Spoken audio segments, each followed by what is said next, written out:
In today's vocabulary session, we will see some proverb. अब proverb क्या होता है? तो प्रोवर्ब वो सेंटेंसेस होते हैं, कंप्लीट सेंटेंसेस होते हैं जो अपना मीनिंग पूरा पूरा देते हैं। जैसे हम हिंदी में कहते हैं बंदर क्या जाने अदरक का स्वाद। तो अगर किसी ने वो कहावत पहले ना सुनी हो तो वो तो यही कहेगा ना कि बंदर बंदर को अदरक दिया ही क्यों था खाने के लिए, है ना। वो तो ऐसे बोलेगा अगर उसने ये प्रोवर्ब सुनी नहीं है। तो इस तरह से अगर हमने सुन रखी है तो हमें ये प्रोवर्ब समझ आती हैं। तो first proverb I am sharing with you that is beggars can not be choosers. इसका मतलब होता है दान में मिली बछिया के दांत नहीं देखे जाते हैं। मतलब जो दान में मिल गया सो ठीक है। फॉर एग्ज़ाम्पल हम देखते हैं when the charity offered him, जब उसे दान देने की बात हुई, ऑफ़र किया गया, चैरिटी का मतलब दान देना, कपड़े, उसे कपड़े दिए गए दान में। He accepted without complaints because beggars can not be choosers. तो उसने बिना किसी कंप्लेंट की उनको स्वीकार कर लिया। क्यों? क्योंकि beggars can not be choosers. Second proverb that is blood is thicker than water. Blood is thicker than water means अपना अपना पराया पराया। जैसे होता है ना कि अपना तो अपना ही होता है और पराया तो पराया ही है, कहते भी हैं अपना अपना पराया पराया। Despite there arguments Rajan choose choose की सेकंड फॉर्म में। देखो मेरे पहले सेंटेंस में भी चूज़ था, यहाँ पर कहीं तो था, अच्छा यहाँ था। बी चूज़र्स, चूज़र्स मतलब चूज़ करने वाला, है ना। Beggars can not B choosers मतलब जो बेगर्स हैं जिन्हें दान दिया जाता है वो चूज़र्स नहीं हो सकते, है ना। उन्हें चूज़ नहीं करना होता, उन्हें तो जो मिल गया वो ठीक है। यहाँ है blood is thicker than water. Thicker का मतलब होता है, थिकर मतलब गाढ़ा, थिन पतला और थिक गाढ़ा। इसका जस्ट अपोजिट है थिन, THIN थिन और थिक। डिस्पाइट का मतलब उसके बावजूद, देयर आर्ग्यूमेंट मतलब उनकी आर्ग्यूमेंट्स के बावजूद भी राजन चूज़ की सेकंड फॉर्म है। चूज़ मीन सेलेक्ट करना और चोज सेलेक्ट किया। उसने क्या सेलेक्ट किया? To help his brother because blood is thicker than water. क्यों? अपने भाई की मदद करना उसने चूज़ किया क्योंकि blood is thicker than water.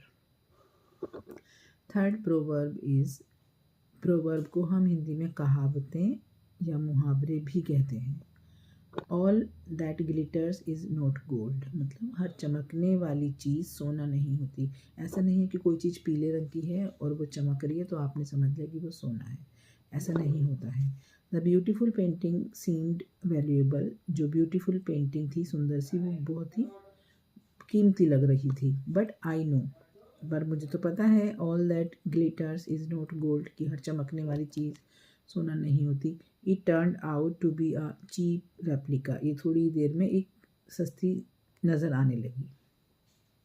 Means उसमें कुछ डल था जो अच्छा नहीं लग रहा था कुछ दिनों बाद। I mean to say it was a cheap replica, वो डुप्लीकेट थी, ओरिजिनल नहीं थी। Next proverb is as you sow so shall you reap.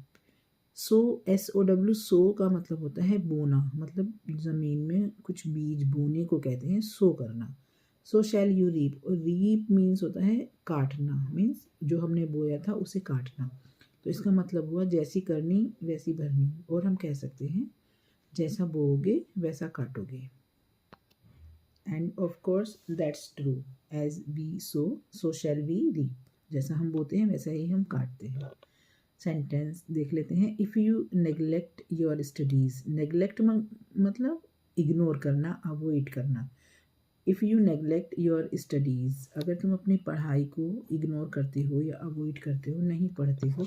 Now अब, यू रिमेंबर तो याद रखना, as you sow shall you reap, जैसा तुम बोओगे वैसा ही काटोगे during exams. Correct. Next is a bad workman quarrels with his tools. Bad का मतलब बुरा, वर्कमैन का मतलब काम करने वाला, क्वेरल्स मीन्स लड़ाई झगड़ा। तो वो किससे लड़ाई झगड़ा करता है? एक बुरा वर्कमैन जिसे काम ना करना आता हो, विद हिज टूल्स, वो अपने औजारों से लड़ाई करता है। ठीक है, तो इसको तो मैंने वर्ड टू वर्ड मीनिंग बता दिया आपको, बट इसका जो प्रोवर्ब मीनिंग है दैट इज नाच न जाने आंगन टेढ़ा। मतलब काम करना तो आता नहीं है लेकिन दूसरों में कमी निकालना, ब्लेम लगाते हैं दूसरों के ऊपर। After losing the game, game हार जाने के बाद लवी ब्लेम्ड द फॉल्टी रैकेट, लवी ने किसको ब्लेम किया? रैकेट को ब्लेम दिया कि रैकेट ही खराब था। प्रूविंग, और उसने प्रूव कर दिया that a bad workman quarrels with his tools. Next proverb is next and last. Birds of a feather flock together means चोर चोर मौसेरे भाई। आपकी नानी दादी जरूर बोलती होंगी ये प्रोवर्ब, चोर चोर मौसेरे भाई, और नाच न जाने आंगन टेढ़ा, बंदर क्या जाने अदरक का स्वाद, इस तरह की। बोथ ऑफ देम, दोनों ही, चीटेड टुगेदर, एक साथ चीट कर दिया, दोनों ने एक साथ धोखा दिया। It's true, birds of a feather flock together, मतलब दोनों ने एक साथ धोखा दिया तो उन्होंने सच कर दिया, और ये सच है कि चोर चोर मौसेरे भाई, और birds of a feather flock together. Okay guys, that's all for today, and subscribe my channel and like the video. Okay, bye.